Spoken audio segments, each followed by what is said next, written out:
بسم الله الرحمن الرحيم. الطلاق مرتان فإمساكم بمعروف أو تسريح بإحسان. ولا يحل لكم أن تأخذوا مما آتيتموهن شيئا إلا أن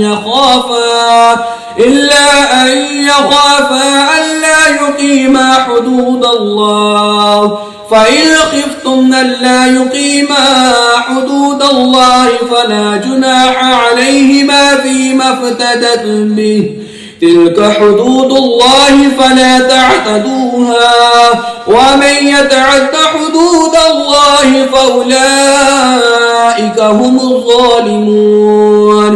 فإن طلقها فلا تحل له من بعد حتى تنكح زوجا غيره.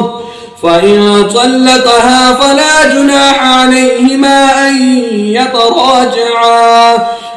يتراجعا إن ظنا أن يقيما حدود الله. وتلك حدود الله يبينها لقوم يعلمون.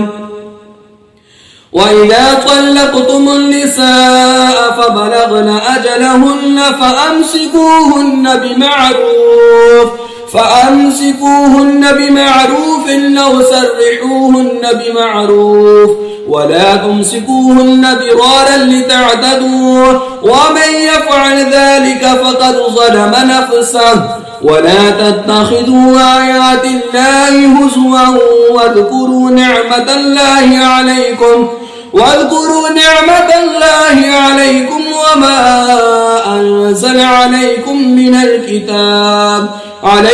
من الكتاب والحكمة يعظكم به. واتقوا الله واعلموا أن الله بكل شيء عليم.